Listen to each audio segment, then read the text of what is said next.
tentang dana-dana riset di luar beasiswa LPDP ini gitu. Karena sehubungan dengan kita di sini dosen begitu ya. Kemarin juga sempat ada saya sih khususnya saya dan teman-teman di kimia mengajukan dana untuk konsorsium ya, konsorsium khusus COVID kemarin Bu. Tapi sayangnya belum lolos. Gitu Bu. Mungkin ada info-info atau jenis-jenisnya apa aja dan trik-triknya mungkin ya Bu ya agar bisa lolos pendanaan penelitian di LPDP. Mangga. Ya, baik. Terima kasih atas pertanyaannya Ibu Swa dan Ibu Linda. Saya izin share screen ya. Jadi LPDP selain program beasiswa, kita juga memiliki program RISPRO, Riset Inovatif Produktif. Sebentar. Di program RISPRO ini kita juga kebetulan kalau misalkan beasiswa itu kita banyak berkoordinasi dengan Kementerian Pendidikan dan Kebudayaan. Kalau program RISPRO ini kita banyak berkoordinasi dengan Kementerian Ristek atau BRIN. Dan di sini LPDP itu memiliki beberapa jenis program. Nah, benar sekali tadi salah satunya ada konsorsium riset, konsorsium riset untuk COVID-19. Kemarin kita memang bekerja sama dengan Kemristek BRIN. Kemristek BRIN melakukan proses seleksinya dan untuk pendanaannya disupport oleh LPDP. Nah, selain itu juga selain bidang yang terkait dengan COVID-19, kita juga mensupport beberapa pendanaan lainnya. Itu ada kita memiliki beberapa skema. Skema utamanya adalah skema kompetitif dan inisiatif. Lalu untuk yang kompetitif ini terbuka luas untuk siapapun bisa mendaftar. Itu ada komersial dan implementatif. Di sini institusi pengusulnya bisa dari kementerian lembaga, dari Pemda, perguruan tinggi, industri, atau organisasi kemasyarakat yang memiliki lembaga penelitian. Lalu untuk temanya kita mengacu pada rencana induk riset nasional. Itu ada banyak fokus riset yang bisa dipilih oleh Bapak Ibu dan di sini ketua perisetnya itu minimal S3, namun untuk anggota perisetnya atau tim riset lain itu dibebaskan dari jenjang manapun diperkenankan. Lalu untuk riset kompetitif ini memang diharapkan setelah mendapat pendanaan riset LPDP, produknya dapat dirasakan oleh masyarakat, baik itu melalui komersialisasi produk maupun bentuknya kebijakan. Itu untuk yang implementatif. Kebijakan ini bisa dalam bentuk peraturan atau naskah akademik atau kebijakan-kebijakan yang akan diterapkan di mitranya. Jadi memang salah satu yang khas dari pendanaan RISPRO LPDP ini harus memiliki mitra. Tujuannya yaitu tadi supaya risetnya dapat segera diimplementasikan atau produknya dapat segera dirasakan oleh masyarakat. Nah, untuk RISPRO komersil ini mitranya adalah dari industri, dari UMKM, koperasi, startup company, atau badan usaha yang berada di bawah perguruan tinggi. Lalu untuk implementatif, karena sifatnya berupa kebijakan, itu bisa juga berkolaborasi dengan kementerian lembaga, dengan pemerintah daerah, kelompok profesi tertentu, industri, UMKM, koperasi, startup company, atau badan usaha di bawah perguruan tinggi. Dan untuk pendanaannya, untuk yang komersil itu maksimal pendanaannya sebesar 2 miliar per tahun, dan implementatif sebesar 500 juta per tahun.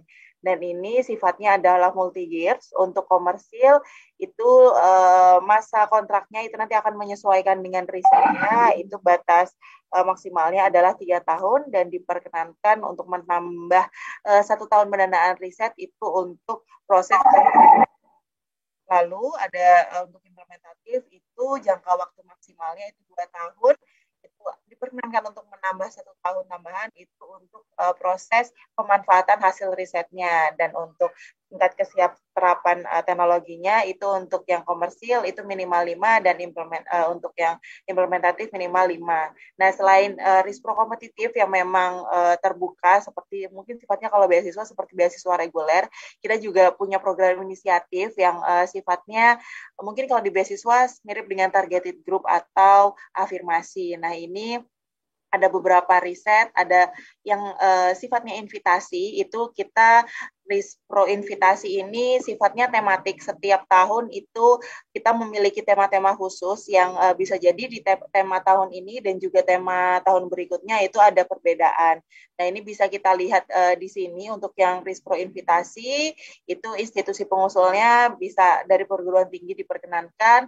Lalu untuk tema-tema yang sudah pernah kita kita kita rilis untuk Rispro invitasi itu kurang lebih tentang kendaraan listrik, tentang farmasi dan alat kesehatan, terus tema tentang Making Indonesia 4.0, tentang teknologi pangan, teknologi pengelolaan sampah, air dan energi baru terbarukan.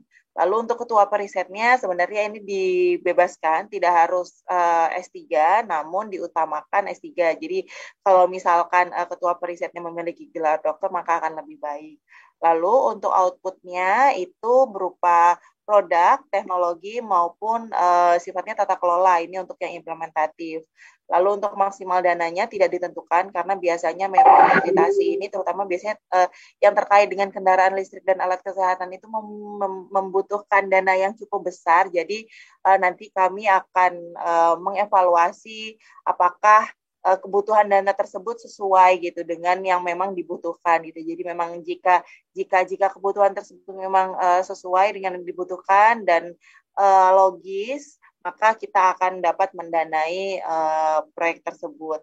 Lalu untuk mitranya juga sifatnya opsional, karena ini sifatnya invitasi. Biasanya kalau invitasi itu memang lembaga-lembaganya itu sudah ditunjuk sesuai yang memang melakukan riset di bidang-bidang tersebut. Lalu untuk jangka waktunya, itu 3 tahun dan diperkenankan untuk memperpanjang hingga 2 tahun, untuk TKT-nya minimal 3. Lalu kita juga membuka kesempatan Bapak Ibu untuk berkolaborasi riset,